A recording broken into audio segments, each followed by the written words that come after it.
Bismillahirrahmanirrahim. Assalamualaikum warahmatullahi wabarakatuh. Halo teman-teman semua, perkenalkan nama aku Sabrina Rasisani dari IAT semester 6 kelas A. Nah teman-teman, kalian tahu nggak sih kalau misalkan Maroko ini memiliki warisan unik dalam ilmu bacaan Al-Qur'annya? Di sini aku bakal ngebahas tentang buku yang akan mengungkap kisah para qori dan juga kiroat di Maroko. Kitab ini berjudul Al-Qur'an wal Kiroat di Al-Maghrib karya Said Arab.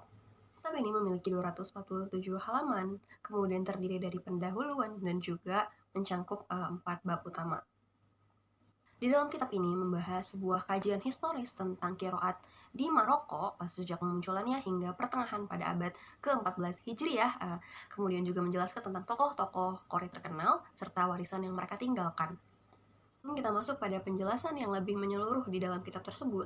Aku bakal ngebahas dulu tentang pendahuluan dalam ilmu kiroat yang dijelaskan oleh Said Arab di dalam kitabnya.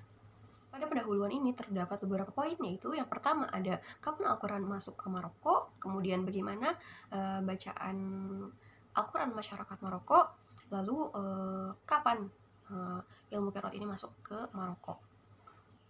Untuk poin yang pertama yaitu kapan Al-Quran masuk ke Maroko. Nah, jadi Al-Quran itu masuk ke Maroko bersamaan dengan masuknya Islam di Maroko. Ketika Uqbah bin Nafi menaklukkan wilayah Maroko pada tahun 62 sampai 64 Hijriah, ia menunjuk sekelompok sahabat untuk mengajarkan Al-Quran dan juga mengajarkan Islam sebelum mereka kembali ke timur. Namun setelah penaklukan awal gitu, banyak suku dari Berber ini kembali ke kepercayaan mereka masing-masing. Lalu ketika Musa bin Nusair ini datang untuk menaklukkan Maroko kembali, ia menjadikan pendidikan Al-Quran sebagai strategi utama dalam memperkuat Islam di wilayah tersebut. Ia kemudian memilih 17 orang ulama ahli kiroat dari pasukannya dan mengutus mereka ke berbagai daerah untuk mengajarkan Islam dan menyebarkan kecintaan terhadap Al-Quran. Nah, dari strategi ini terbukti sangat berhasil karena dalam waktu singkat ajaran Islam ini tertanam kuat di dalam masyarakat dan fondasi keimanan kembali kokoh. Kemudian Al-Quran menjadi pedoman utama di wilayah Afrika Utara.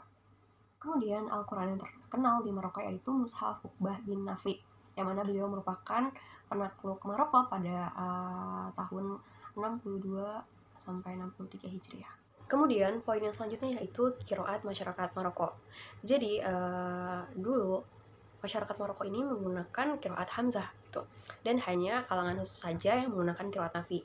Kemudian bacaan Nafi dalam riwayat Warsh ini mulai tersebar luas, kemudian menjadi dominan hingga saat ini.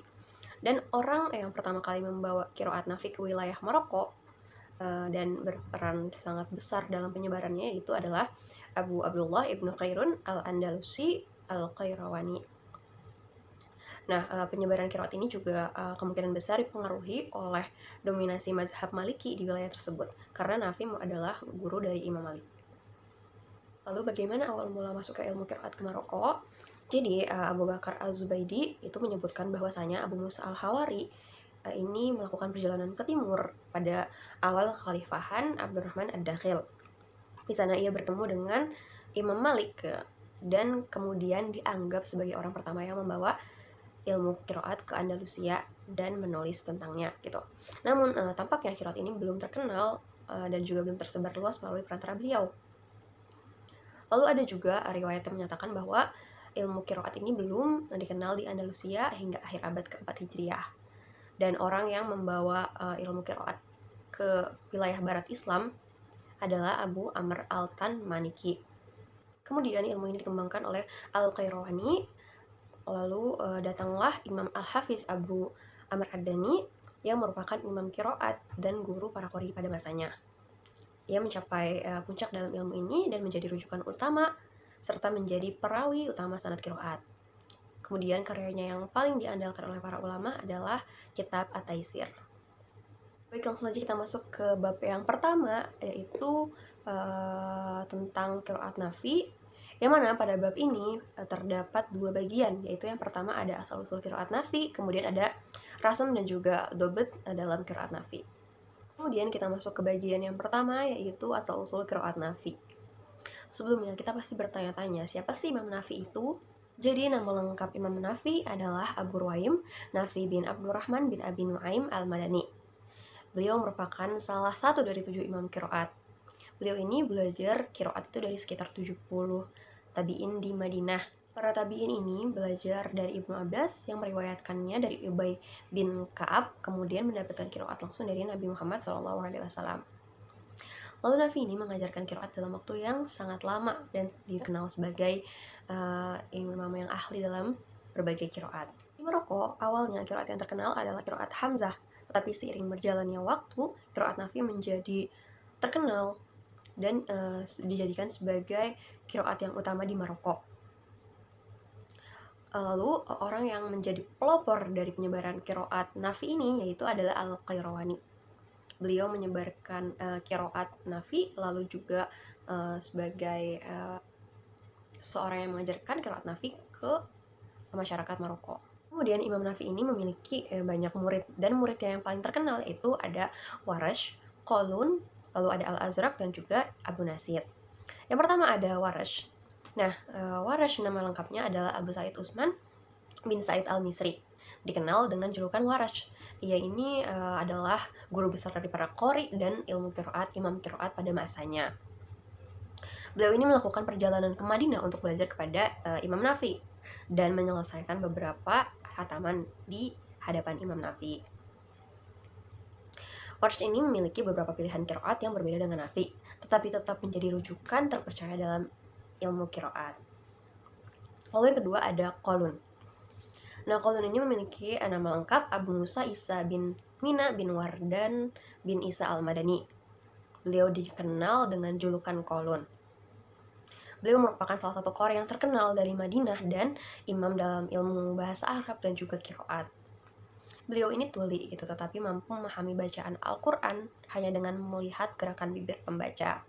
Jika ada kesalahan dalam bacaan, ia langsung mengetahuinya dan juga membenarkannya. Dan ia merupakan anak angkat dari Imam Nafi dan yang paling dekat dengan Imam Nafi. Kemudian yang ketiga ada Al-Azraq. Nah, beliau memiliki nama lengkap Abu Yaqub Yusuf bin Amr bin Yasar al-Madani, dikenal dengan julukan Al-Azraq. Ia belajar langsung dari Warash dan juga menjadi penerusnya di Mesir dan mengajarkan qiraat.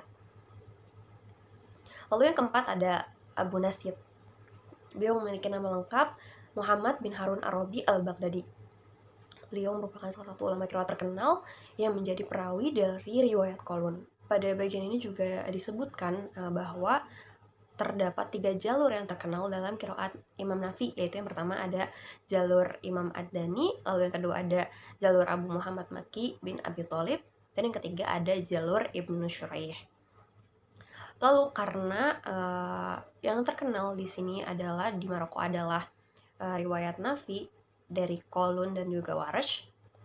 Nah, terdapat beberapa perbedaan antara Warash dan juga Qalun, yaitu yang pertama ada tashil dan tahqiq, lalu ada izhar dan idghamnya, dan juga ada mat qasr, serta ada tafhim dan juga tarkiknya. Lanjut kita masuk ke bagian yang kedua, yaitu dalam hal rasm dan juga dobet qiraat Nafi.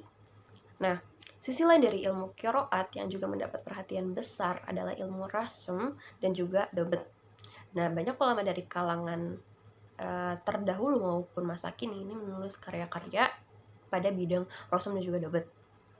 Namun, salah satu ulama besar dari abad pertengahan yang benar-benar unggul di dalam bidang ini adalah Abu Abdillah Muhammad bin Ibrahim al-Umawi al-Syarisi yang bisa kita kenal dengan Al-Kharraz.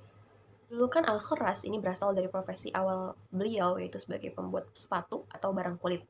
Namun ia beralih mendalami ilmu-ilmu Al-Quran. Lalu apa itu rasm gitu atau penulisan di dalam mushaf? Jadi rasm ini terbagi menjadi dua, yaitu rasm qiyasi dan juga rasm tauqifi. Rasm qiyasi adalah penggambaran suatu kata dengan huruf-huruf hijaiyahnya berdasarkan kaidah penulisan standar, baik saat memulai membacanya atau saat berhenti. Kemudian ada rasm tauqifi. Nah, ini merupakan ilmu yang mempelajari perbedaan penulisan mushaf Utsmani dari kaidah penulisan yang standar. Lalu ada jenis-jenis perbedaan dari kedua rasam tersebut, yaitu yang pertama ada al-hadf atau penghilangan huruf, kemudian al-ziyadah ada penambahan huruf, lalu ada badal atau pergantian huruf, lalu ada fasal atau pemisahan huruf, lalu ada wasal penyambungan huruf atau kata, dan yang keenam ada ha at-ta'nis atau huruf ha yang menunjukkan feminitas di akhir kata. Kemudian, apa itu dobet? Nah, dobet merupakan ilmu yang digunakan untuk mengetahui hal-hal yang berkaitan dengan kondisi huruf seperti fathah, domah, kasroh, sukun, syaddah, dan juga mat. Nah, istilah lain yang sering digunakan itu adalah syakal atau tanda baca, dan di dalamnya juga termasuk neket atau penempatan titik.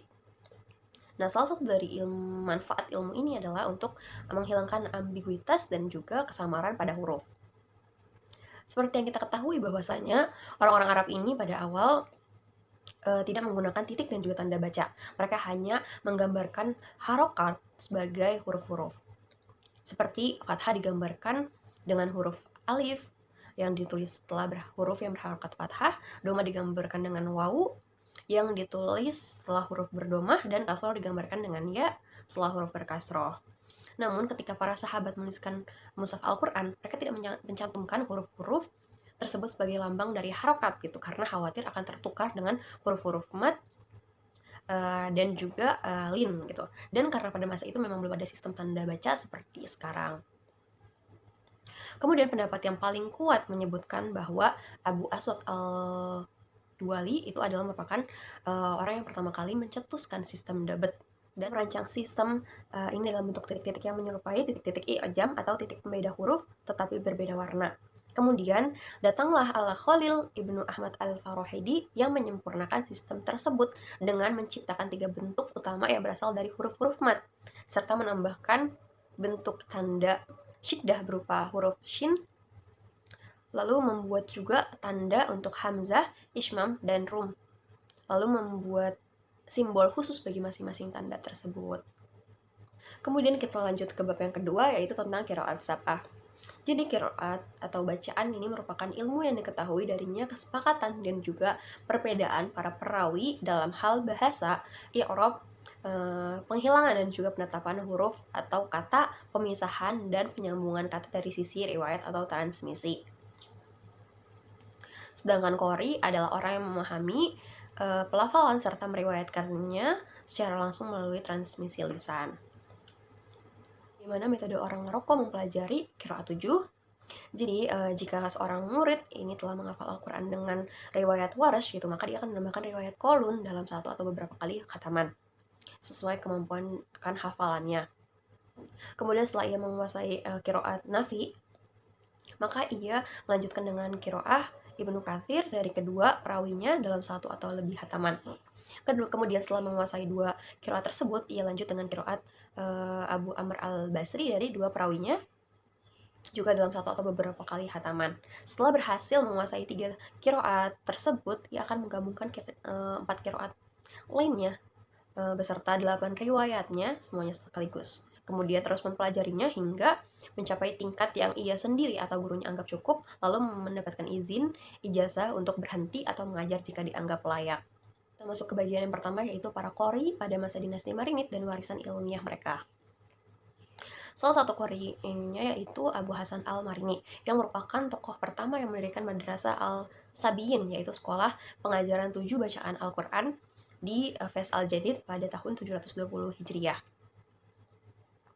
Beliau ini merupakan salah satu dari pelopor bidang ilmu qiraat. Dan ada syekh besar pada masa itu, yaitu Abu Abdillah al-Shaghir, yaitu Muhammad bin Husain al-Niji yang terkenal dengan sebutan al-Shaghir.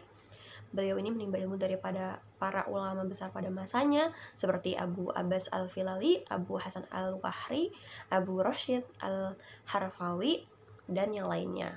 Beliau ini merupakan seorang imam qiraat serta ahli dalam jalur-jalur sanad dalam qiraat.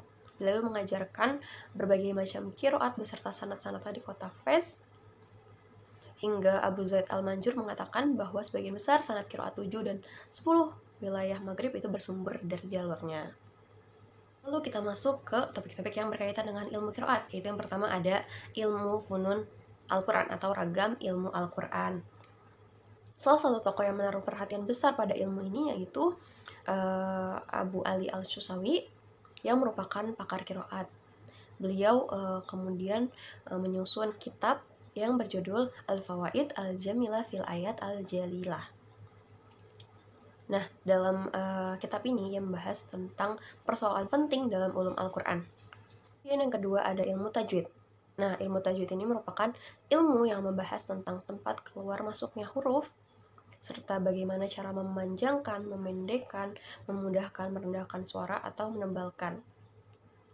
Nah, di antara tokoh yang secara khusus menulis tentang bidang tajwid adalah Abu Abdillah Muhammad ibnu Yusuf Al-Janati. Beliau merupakan pakar qiraat yang faqih, hafiz, dan juga disegani. Karya beliau yang cukup terkenal yaitu Al-Bustan fi Tajwid Al-Quran, yaitu berarti taman dalam ilmu tajwid Al-Quran. Kitab ini tuh bersifat ringkas, mencangkup 18 bab yang membahas tentang permasalahan ilmu tajwid. Kemudian yang ketiga ada Al-Jami wal Irdhaf, yaitu penggabungan dan penyusunan bacaan qiraat. Nah, ini tuh merupakan salah satu topik yang penting dibahas dalam kitab-kitab qiraat, dan disebutkan bahwa metode ini pertama kali dikenalkan oleh para ulama Maroko dan juga Andalusia. Nah, Al-Jami wal Irdhaf ini maksudnya adalah seorang qori menggabungkan beberapa qiraat dan menyusunnya secara berurutan dalam satu kali khataman. Dan dalam hal ini tuh terdapat metode dan juga mazhab. Tokoh pertama yang menulis tentang Al-Jami wal Irdhaf adalah Ali ibnu Sulaiman ibnu Ahmad Al-Ansari Al-Qurtubi.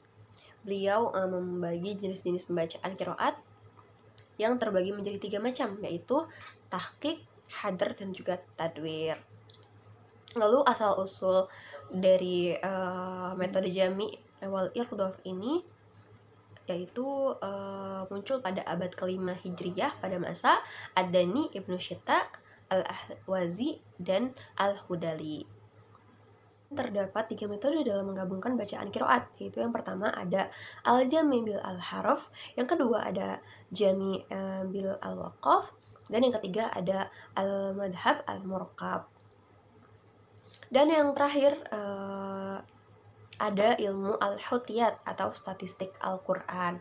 Nah, ilmu ini tuh berfokus pada perhitungan menyeluruh terhadap isi Al-Quran, seperti jumlah hurufnya, jumlah katanya, atau kalimat-kalimat yang berulang atau mirip.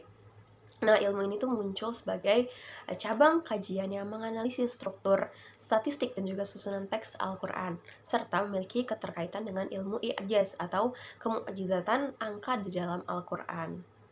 Antara para ulama besar pada masa dinasti Wattasiyah yaitu adalah Abu Abdillah Ibnu Ghazi yang dilahirkan pada tahun 841 Hijriah. Beliau memiliki karya-karya seperti At-Ta'alul Birusum Al-Isnad Ba'da Intiqal Ahli Al-Manzil wa An-Nad, dan juga ada tambahan atau zailnya. Tidak ada Insyad Asyarid min Dawal Al-Qasid, dan yang keempat adalah Fawasil Al-Mimal. Kemudian pada bagian yang ketiga yaitu menjelaskan para qori pada masa dinasti Sa'adiyah dan warisan mereka. Di antara para qori yang terkenal pada masa ini yaitu Muhammad Asy-Syaikh, yaitu pendiri negara Sa'adiyah. Ia dikenal sebagai qori Al-Quran, termasuk di antara para ulama dan ahli agama. Beliau juga menguasai ilmu tafsir dan memiliki beberapa tulisan dalam bidang tersebut. Lalu ada Abu Abdillah Muhammad bin Yusuf Al-Targi Al-Mustari. Beliau dikenal sebagai guru besar dan juga ahli tajwid.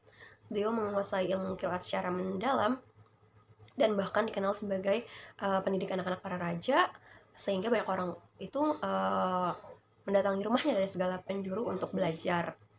Dan dari dialah qiraat ini menyebar luas ke seluruh wilayah di Maroko dan sekitarnya melalui berbagai jalur. Lalu yang terakhir yaitu bagian yang keempat yang menjelaskan tentang para qori pada dinasti Alawiyah. Nah, pada masa dinasti Alawiyah ini jumlah qori sangatlah banyak dan mereka ini dapat dibagi dalam 3 madrasah besar. Yang pertama ada Madrasah Ibnu Qadi, yang kedua Madrasah Ibnu Al-A'la Al-Manjara, dan yang ketiga adalah Madrasah Ibnu Abdussalam Al-Fasi. Nah, yang pertama yaitu Abu Zaid Ibnu Al-Qadi. Lengkapnya adalah Abu Zaid Abdurrahman bin Abi Al-Qasim yang dikenal sebagai Ibnu Al-Qadi. Abu Zaid ini meninggalkan warisan yang sangat berharga dalam ilmu qiraat. Jadi hampir tidak ada perpustakaan yang kosong dari karyanya beliau. Beliau itu pasti membuat tulisan tentang qiraat baik dari nazom atau prosa. Ada Abu A'la Al-Manjara. Nah, Abu A'la Al-Manjara ini dikenal dengan sebutan Al-Munjara dan ia membangun madrasah di atas fondasi madrasah Ibnu Al-Qadi. Madrasah Al-Munjariyah ini kemudian berkembang luas bahkan melampaui batas-batas di Maroko. Kemudian yang ketiga ada Ibnu Abdussalam Al-Fasi. Beliau ini lahir pada tahun 1130 Hijriah dan memiliki nama lengkap yaitu Abu Abdillah Muhammad bin Abdussalam bin Muhammad Fatan bin Abdussalam bin Al-Arabi bin Yusuf bin Muhammad Al-Fasi. Beliau ini dikenal tumbuh dengan ilmu dan kesolehan dan sejak kecil memiliki hafalan kuat dan juga penglihatan batin yang tajam. Lalu kita masuk ke bab yang ketiga yaitu tentang wakaf dan mazhab para qori di dalamnya. Pada masa dinasti Watasiyah itu merupakan salah satu masa kejayaan ilmu qiraat di Maroko. Pada masa itu berkembang pesat berbagai madrasah qiraat baik di kota besar maupun di pedesaan. Nah, di antara cabang penting dalam ilmu qiraat yang mendapatkan perhatian besar saat itu adalah ilmu wakaf. Dan pada periode ini terbentuklah madrasah wakaf yang dikenal dengan dua pendekatan utama, yaitu yang pertama adalah pendekatan teoritis ijtihadi dan yang kedua pendekatan sunnah tauqifi. Masuk ke bagian yang pertama yaitu tentang wakaf nazari atau teoritis. Nah, tokoh yang terkenal dalam karyanya tentang wakaf yaitu adalah Al-Hibti. Salah satu karya Al-Hibti yang kemudian sampai pada kita adalah sistem wakaf, yang mana kemudian sistem wakaf ini dijadikan sebagai ciri khas mushaf Maroko dan juga identitas madrasah Qur'aniyah di wilayah tersebut. Lalu, apa itu wakaf? Jadi dalam ilmu qiraat terdapat 3 istilah penting yang sering digunakan oleh para ahli, yaitu wakaf, saktah, dan juga qoto. Nah, yang pertama ada wakaf. Wakaf ini artinya berhenti. Menurut istilah adalah memutus suara dari kata yang dibaca dalam durasi yang cukup untuk menarik napas dengan niat melanjutkan kembali bacaan, bukan niat berhenti total dari membaca. Contohnya berhenti di akhir ayat, menarik napas lalu melanjutkan ke ayat berikutnya. Lalu yang kedua adalah sakat atau diam sejenak. Nah, ini tuh maksudnya diam sejenak tanpa menarik napas lebih singkat dari wakaf. Jika diamnya lebih lama, maka itu dianggap sebagai wakaf. Dan yang ketiga adalah qoto atau memutuskan bacaan, yaitu menghentikan bacaan secara total dan biasanya itu hanya dilakukan di akhir bacaan atau akhir surah. Lalu bacaan itu tidak dilanjutkan lagi setelah itu. Lalu apa sih pentingnya ilmu wakaf? Nah, ilmu wakaf ini penting gitu karena seseorang akan dapat memahami bagaimana cara membaca Al-Quran dengan benar dan tartil gitu. Tanpa memahami wakaf, seseorang itu tidak akan bisa memahami makna ayat yang tepat gitu, apalagi menyimpulkan hukum dari kandungan ayat tersebut. Dan untuk memahami wakaf dengan baik, seseorang itu harus memiliki kemampuan dalam bahasa Arab, menguasai qiraat, tafsir, fikih, serta memahami ragam bahasa Arab yang digunakan di dalam Al-Quran. Lalu tujuan dari adanya wakaf adalah karena setiap pembaca ini tidak mungkin membaca seluruh surat atau kisah dalam satu tarikan nafas saja gitu. Maka diperlukan tempat berhenti atau wakaf yang tepat dan tidak merusak akan makna, serta tempat memulai bacaan kembali yang sesuai. Hal ini tuh dilakukan agar dapat menjaga makna ayat agar tidak disalahpahami. Lalu di dalam ilmu wakaf itu terdapat perbedaan mazhab. Nah, setiap imam qiraat ini memiliki cara pandang atau metode tersendiri dalam menentukan posisi wakaf dan juga ibtida. Misalkan Imam Nafi ini memilih tempat wakaf dan ibtida itu berdasarkan keindahan makna dan juga keharmonisan struktur kalimat.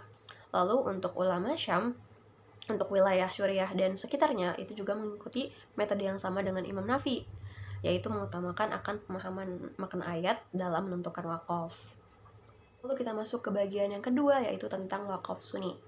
Jadi di salah satu wilayah terpencil di bagian paling selatan dekat dengan Gurun Sahara itu terdapat sebuah madrasah yang bersaing dengan Madrasah Al-Qubti dalam hal kepemimpinan keilmuan. Tetapi madrasah tersebut memilih metode wakaf Sunni sebagai acuannya dan memiliki para pendukung serta pengikut yang membelanya. Dan pemimpin dari gerakan ini adalah Abu Abdillah Muhammad bin Nasir Al-Ja'fari Al-Zainabi. Sebenarnya terjadi persaingan nyata antara kedua madrasah ini dan perdebatan sengit antara keduanya. Para ulama pun terpaksa harus mengutarakan pendapat tegas mereka. Dan pendapat para ulama tersebut senantiasa menjadi penawar dan solusi manjur untuk setiap permasalahan. Nah, salah satu pendukung dari madrasah ini adalah Abu Abbas Ahmad bin Abdillah Al-Swabi.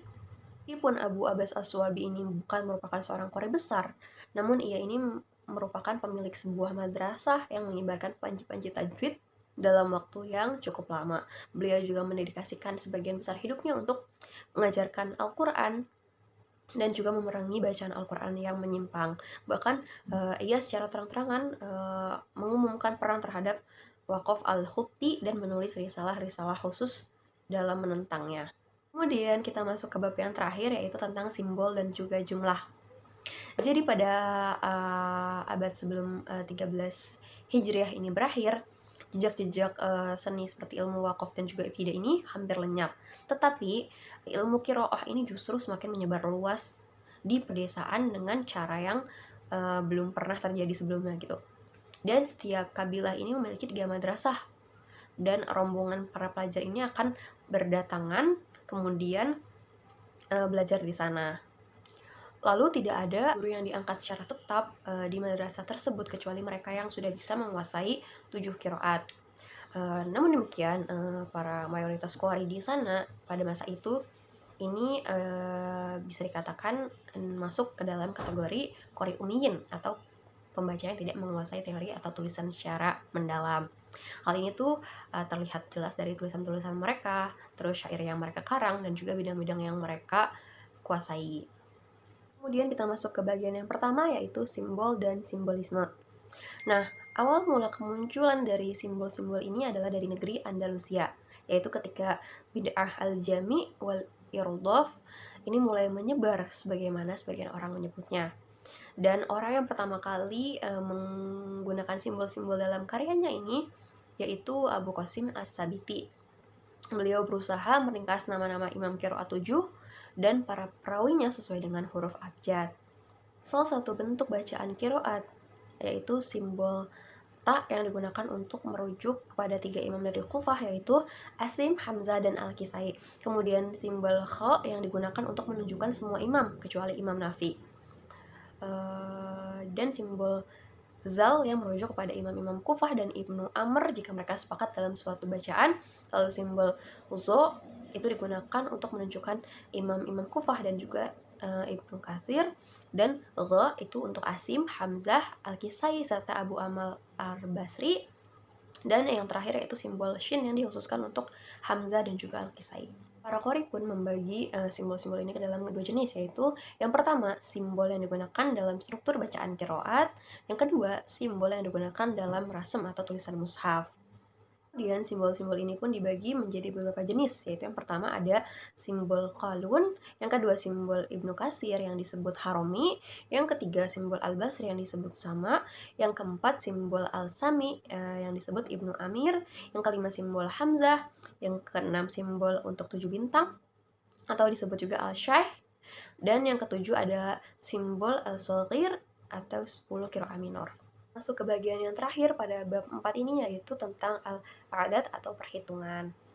Pada akhirnya di utara Maroko itu muncul sebuah madrasah khusus yang menjelaskan tentang al-adat atau perhitungan jumlah qiraat. Mungkin salah satu faktor yang mendorong lahirnya madrasah ini adalah bahwa madrasah-madrasah pedesaan secara umum ini lebih menekankan pada hafalan dan penggunaan secara lisan ketimbang pemahaman mendalam dan analisis. Kemudian, al-adat dalam konteks qiraat ini merujuk pada perhitungan jumlah seluruh kemungkinan bentuk bacaan, riwayat atau makro dalam suatu ayat atau karya menurut imam-imam qiraat. Contoh praktisnya, misalkan ada satu kata dalam ayat yang dibaca berbeda oleh 7 imam qiraat, dan setiap imam qiraat ini memiliki 2 perawi. Maka potensi riwayat ini bisa mencapai 7 imam yang dikali 2 perawi, berarti 14 bentuk bacaan. Tapi tidak semua imam ini berbeda, sebagian bisa sepakat, sebagian lagi bisa berbeda. Nah, disinilah peran dari ilmu adat. Maka dari situ dapat disimpulkan berapa jumlah kemungkinan bacaan, kemudian mana yang berbeda dan juga mana yang sama, lalu mana yang lebih masyhur atau yang dapat dipilih dalam jalur sanad tertentu. Dapat salah satu ulama yang memfokuskan karyanya dalam bidang adat, yaitu Abu Abdillah Al-Walidi. Beliau merupakan salah satu ulama yang berkontribusi besar dalam membangun madrasah perhitungan dan juga memiliki karya-karya tentang al-adat. Mungkin cukup sekian yang dapat saya sampaikan terkait dengan kitab Al-Qura wal Qiraat bi Al-Maghrib karya Said A'rab. Mohon maaf atas segala kurang-kurangnya. Wassalamualaikum warahmatullahi wabarakatuh.